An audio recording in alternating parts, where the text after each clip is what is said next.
also welcome the Ambassador of Italy, Claudio Pizzolero, the Minister of Environment, Gianluca Galletti, Presidents Pier Ferdinando Casini and Fabrizio Cicchito, and the entire parliamentary delegation to Tonga, as well as the Vice Minister for Environment, Silvia Weber. And we extend our warmest welcome to the Governor of the State of New York, Andrew Cuomo, that I would like to thank for his presence here tonight, and who will be so kind to say a few words. As you know, before flying to New York to take part in the UN General Assembly, President Renzi was in San Francisco, where he met with the smart members of the Silicon Valley community and the Italian startups of the West Coast. He will continue his American journey, flying tomorrow to Detroit to greet another kind of Italian. I'm also very happy to have the opportunity to show to the Prime Minister that there is a lot of Italy in New York that goes beyond the United Nations. Please, please, please. Shh.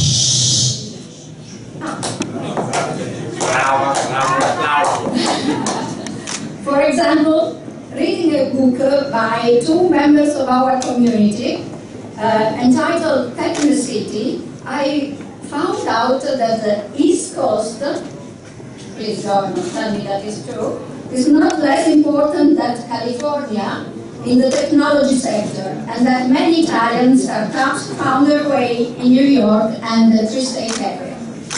In fact, so we are second behind. In fact, since the first wave of Italian immigration to the US and to New York in particular, the flow never stopped, although on a smaller scale.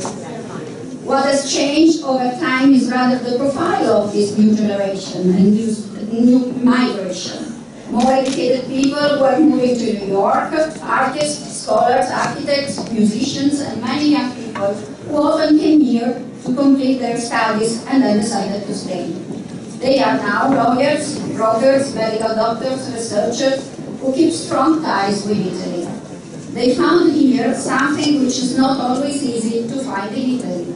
People ready to invest in their ideas, their education and their creativity. Signor Presidente, lei ha parlato anche qui a New York di semplificazione, di passaggio della burocrazia all'era informatica, e vogliamo farle sapere che noi siamo dalla sua parte in questa battaglia. I miei colleghi del Consolato ed io facciamo parte di questa burocrazia contro la quale si scagliano gli strali di molte persone insofferenti nei confronti di procedure talvolta kafkiane a cui devono sottoporsi. Lo dico anche ai parlamentari che abbiamo il piacere di ospitare stasera. Aiutateci a alleggerire il peso di norme e procedure sovrabbondanti che ci impediscono di essere veramente al servizio dei cittadini italiani e delle imprese italiane che vivono e lavorano in questa parte del mondo. Vorremmo veramente lavorare in modo intelligente ed efficiente, mentre siamo invece costretti ad essere burocrati un po' riottosi che nella migliore delle ipotesi prendono anche qualche rischio personale, ma possono solo sforzarsi di trovare soluzioni di buon senso agli indispicabili problemi dei connazionali. E non è facile, signor Presidente, sentirsi scattanti e moderni se entrando in consolato alle 9 di mattina troviamo, come mi è successo ieri, un'impiegata che è qui presente oggi alla disperata ricerca di un fax. Pare che l'unico esemplare rimasto sia gelosamente custodito nella mia segreteria, perché non so quale ufficio in Italia non accettava altra forma di comunicazione. Ma signor Presidente, il sistema Italia di New York al completo, il Consolato con l'Istituto di Cultura, l'ICE, l'ENIT, la Scuola d'Italia, la Camera di Commercio, il CONI, la Banca d'Italia, insieme alla nostra ambasciata a Washington e con il prezioso sostegno delle associazioni italiane e italo-americane e delle autorità locali, della cui vicinanza ha avuto, credo, una chiara testimonianza in questi giorni, il sistema Italia di New York è estremamente determinato a far sì che il patrimonio di italianità che è giunto qui negli anni al seguito dei nostri connazionali sia valorizzato e contribuisca a rafforzare ulteriormente i legami culturali, economici e politici fra Italia e Stati Uniti e ad offrire idee e prospettive per il futuro dei giovani di qua e di là dall'Atlantico. Anche noi, signor Presidente, siamo molto determinati e piuttosto testardi.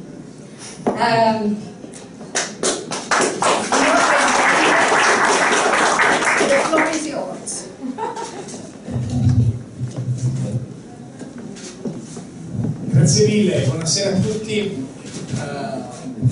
Let me salutely first of all give a special thanks to Governor Andrew Cuomo for his presence here. It's very important for us.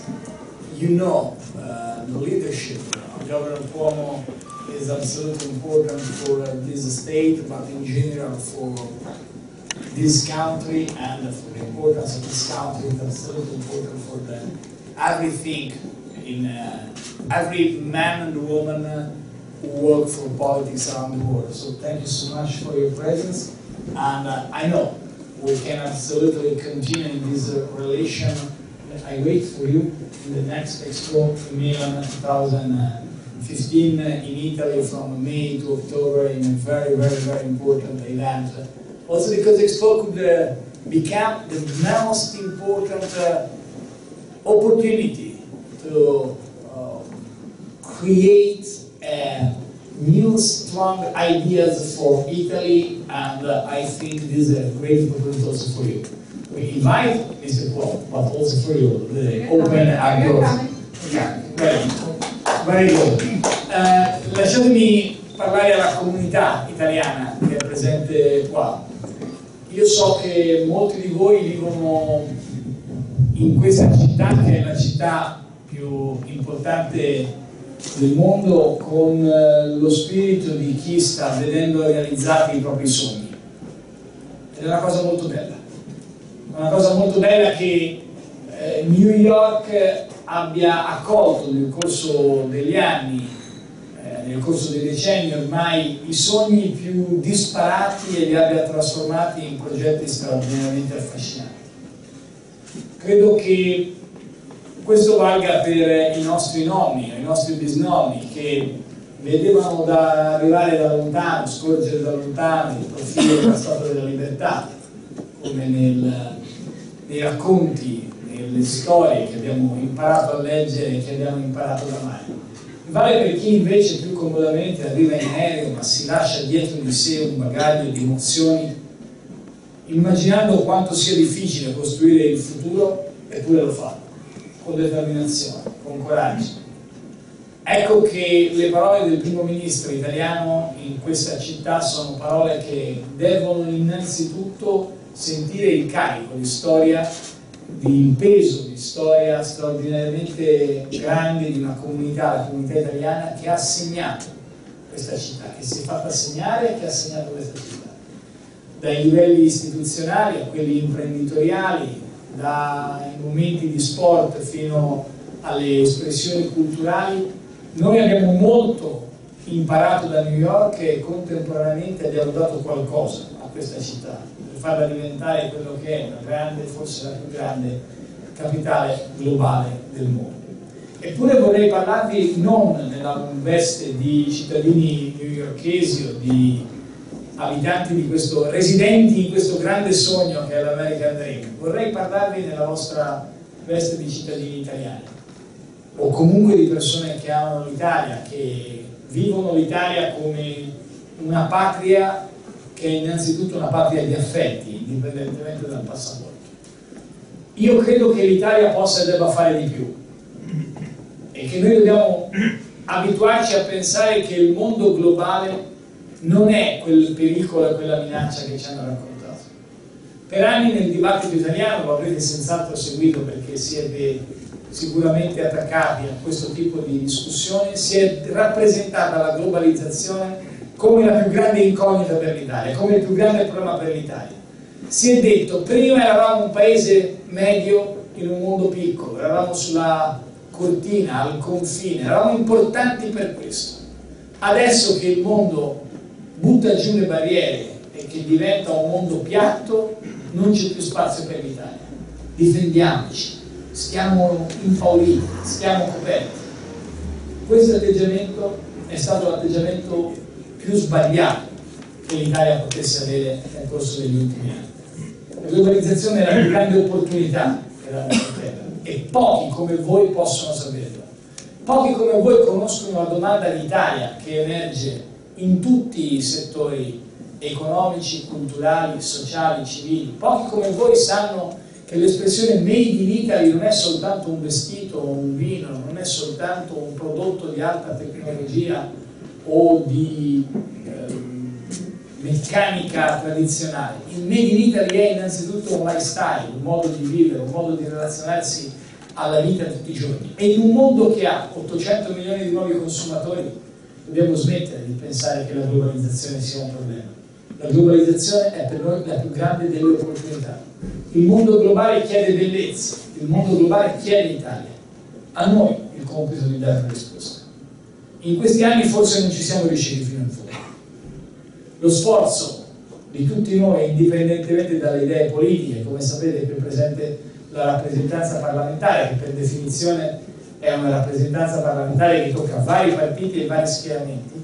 Io credo che lo sforzo di tutti i partiti e del governo va da sé debba essere oggi quello di dimostrare con forza che noi amiamo il nostro passato, ne siamo orgogliosi, ne siamo gelosi. Bellissimo essere gelosi di qualcuno o di qualcosa, ma siamo gelosi anche del nostro futuro. Siamo innamorati anche del nostro futuro. Non pensiamo che l'Italia abbia già detto tutto. Perché questo accada c'è bisogno di cambiare. C'è bisogno di applicare le leggi, come per esempio quella che proibisce l'utilizzo del fax negli uffici, che dicono se la possono.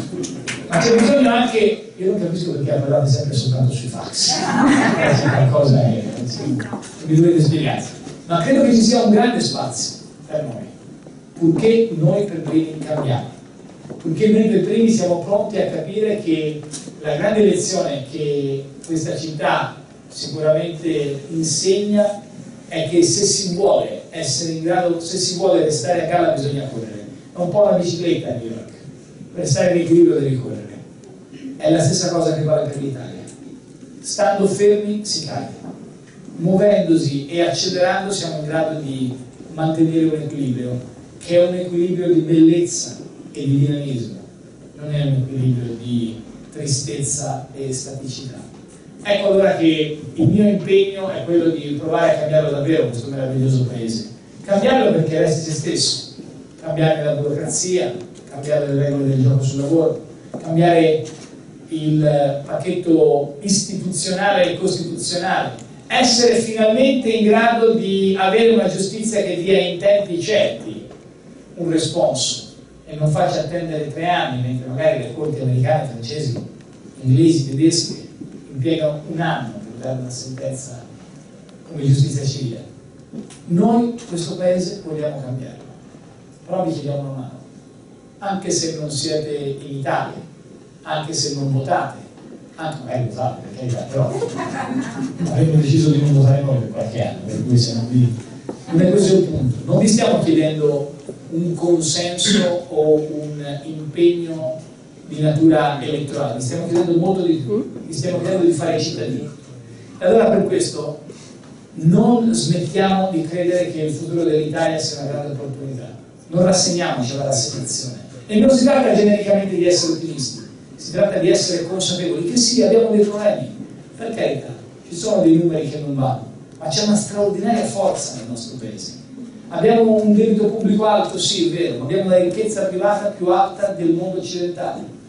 Abbiamo le occasioni, le aziende che continuano a crescere talvolta nonostante la politica. È un po' paradossale. Si direbbe che le aziende crescono grazie all'impegno dei politici, talvolta nonostante i politici. E abbiamo soprattutto quella straordinaria capacità di essere innovatori e curiosi. A me colpisce, finisco su questo, un'espressione. Non facciamo all'italiana, tante volte ce lo diciamo. Oggi l'ha detto il ministro del lavoro, ha detto non voglio fare l'ennesimo pasticcio all'italiana. È normale, capita che arriviamo in aeroporto a JFK e il figlio scatta dalla coda e non fare in italiano, torna in fila. Oppure quante volte ci diciamo, quando siamo in Italia, ma hai chiesto lo scontrino, non fare gli italiani. Perché tutti noi siamo abituati a pensare male di noi stessi. E pensiamo che fare l'italiano significhi essere un po' un fubacchiotto. Voi sapete che in tutto il mondo l'espressione fare l'italiano vuol dire un'altra cosa.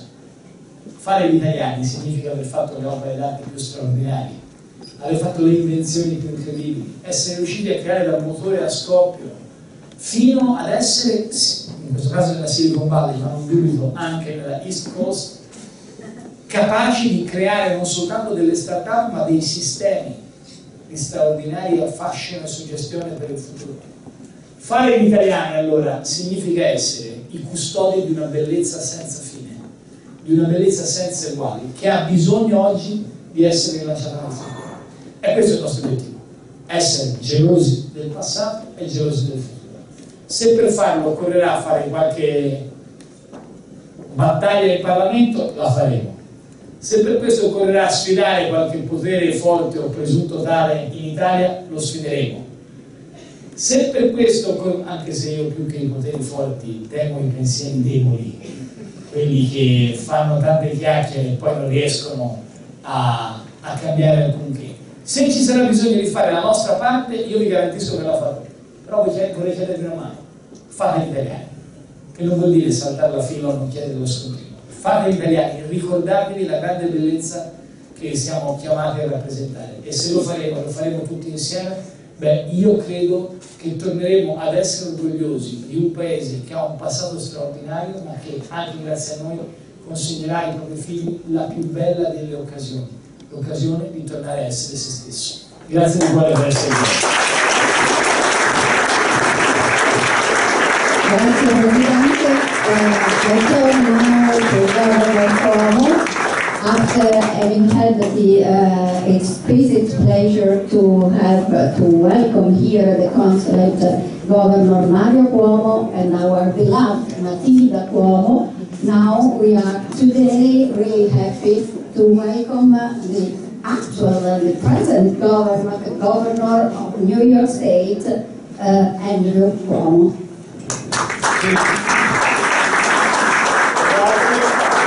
Grazie a tutti e benvenuto a tutti. Mi dispiace, ma io devo parlare in inglese, perché io parlo italiano, ma solamente un pochino.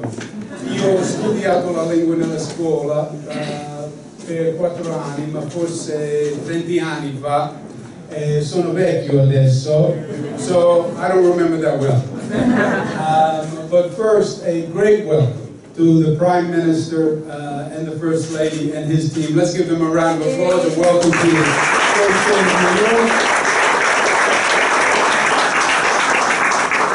The state of New York is the second largest Italian population outside of Italy. So we relish the Italian-American culture here in the state of New York. That has nothing to do with California and that West Coast. Not even any reason to go to the West Coast, I don't think. You're staying on the West Coast, it's better. We have a very large Italian population. I have a pleasure of being an Italian-American governor. I come from what is referred to as a mixed marriage in New York. My father's people were from Napoli, and my mother's people were from Sicily, so that was a mixed marriage. But they got along very well. My father was governor from 1982 to 1994, and he worked very hard to strengthen the bonds with Italy. And I want to start where he left off. There's a special connection between New York and Italy, and I want to make it even stronger. In truth, the Italian-American community in New York, in this country, has never been given its just due. The story of the Italian-American people is not a fair story, and it hasn't been communicated. The Italian-American community is portrayed in movies and in books as a crudo community. And where the truth is the exact opposite. The Italian culture, the finest artists, the finest musicians, the most sophisticated culture, A culture of civile is what the Italian culture is all about. And I want that message to radiate in this state and in this country, because that is the truth of the Italian-American people. And I want this country to know the truth of the culture of the Italian people, because they deserve to. Secondly, as the Prime Minister was pointing out, the world is shrinking on us. It's getting smaller and smaller every day. And the distance between Italy and the United States has gotten smaller as the world has shrunk. And our ability to reach out across the ocean and help one another has gotten easier and more necessary than ever before. We can help each other immensely in terms of economic development, in terms of energy issues, in terms of public health issues. All of these issues that were at one time one country's issues are now global issues. And our ability to do things together is more important than ever before. And it would be my honor and my pleasure to develop stronger relations with Italy during my tenure. We're excited about the Prime Minister. Everybody is. He's a young star. Everybody sees it already. The reports are all that the Prime Minister is un forte, un bravo, which is important. Not me, I'm un poco sottovoce e un delicato. Fa scherzo, non è vero. But it is a very tough time to be in government. Whether it's Italy or whether it's New York, the challenges are very real, and the challenges are very true. The economy is bad everywhere. The challenges of terrorism that we're dealing with in this country now, that God forbid they move towards Europe, are very real. And you have to be strong. In politics, it's a tough choice, because people resist change. Change is hard. But change is necessary for the future. Because if you do not change, you do not grow. And if you do not change with these times, you do not flourish. So it takes a strong leader to take a government and a people through these times. And I believe you have that leader in this Prime Minister. And it's going to be my good fortune to do as much as I can in friendship, in association, helping each other and working together on both a cultural and an economic basis. I'm excited about it. I'm excited about the future. I told the Prime Minister I just have a few days, I have a little election that I have to get through in November. But once I get through my election, I'm going to come visit. I'll stay maybe un mese. And I told the Prime Minister, la mia casa e la tua casa. Congratulations to all.